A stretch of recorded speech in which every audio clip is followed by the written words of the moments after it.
Hello students, welcome to the Padho Education. आज हम eight grade अभ्यास पुस्तिका भाषा भारती कक्षा 5 का पाठ 11 करेंगे, जिसका नाम है मर कर भी जो अमर है। प्रश्न नंबर 1 है, झांसी के बाद आजाद ने छिपने के लिए अपना नया ठिकाना बनाया, तो कहाँ बनाया? ओरछा में। अगला प्रश्न नंबर 2 है, राजा भाऊ महाकाल को किस राष्ट्रीय दिवस के दिन वीर गति प्राप्त हुई थी? 15 अगस्त के दिन। अगला है, यह तो मुझे कंकड़ लगा, कोई चिंता की बात नहीं कथन है, यह किसने कहा था? राजा भाऊ महाकाल का कथन है ये। प्रश्न नंबर 4 है, निस्पंदन शब्द का अर्थ होगा, निस्पंदन का अर्थ होता है अचल।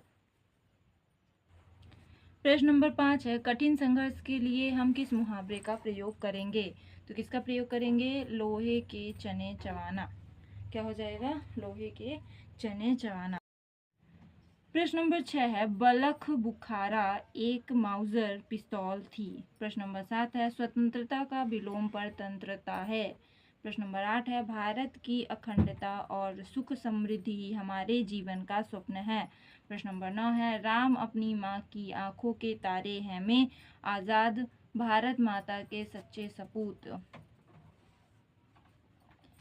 झांसी शब्द में अनुनासिक है, झांसी में क्या है? अनुनासिक का प्रयोग किया गया है। प्रश्न नंबर 11 है, हमारे राष्ट्रीय ध्वज को तिरंगा क्यों कहते हैं? क्योंकि हमारे राष्ट्रीय ध्वज में 3 रंग हैं, इसीलिए इसे तिरंगा कहा जाता है। बलिदानी कौन होते हैं? वे लोग जो अपने देश की रक्षा के लिए प्राणों का बलिदान कर देते हैं, बलिदानी होते हैं। प्रश्न नंबर 13, परिणामतः शब्द में आए हुए मूल शब्द तथा प्रत्यय शब्द को लिखिए। तो हो जाएगा परिणामतः में परिणाम जो है मूल शब्द है और तः जो है प्रत्यय है। प्रश्न नंबर 14 है, राजा भाऊ महाकाल के जन्म दिनांक की एक अन्य विशेषता लिखिए। राजा भाऊ महाकाल का जन्म 26 जनवरी 1923 में हुआ। इस दिन गणतंत्र दिवस भी मनाते हैं। इस दिन हम क्या मनाते हैं? गणतंत्र दिवस। प्रश्न नंबर 15 है, अनुस्वार और अनुनासिक का प्रयोग करते हुए 5 शब्द लिखिए। अनुस्वार शब्द हो जाएगा जैसे अंक, कंचन, जंगल, चंदन, पतंग। अनुनासिक शब्द आँख, गांव, चांद, दांत, पाँव।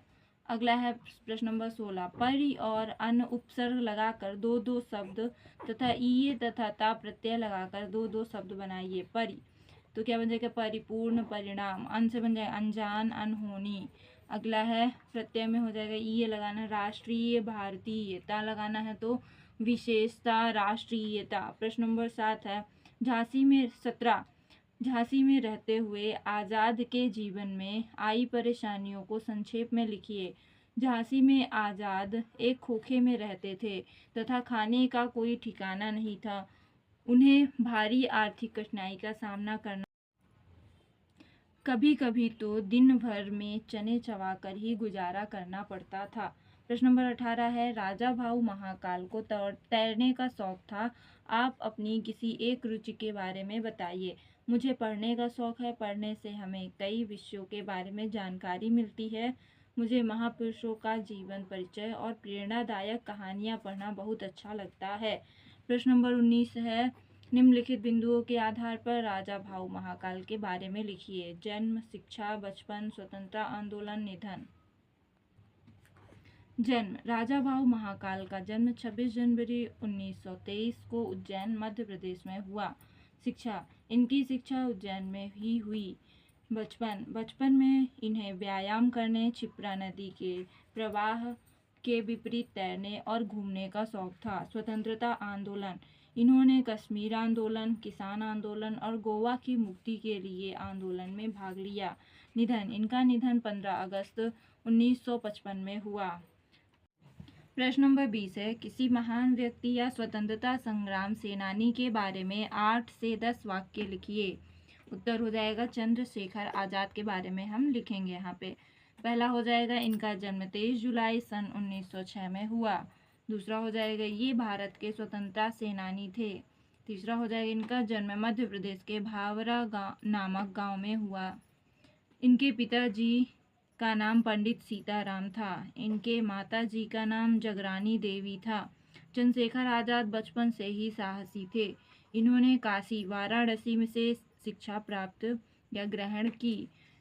क्रांतिकारियों के दल में इनका नाम क्विक सिल्वर था। इनकी मृत्यु 27 फरवरी 1931 में हुई। प्रश्न 10 हो जाएगा, इलाहाबाद का अल्फ्रेड पार्क शहीद पार्क के नाम से जाना जाता है।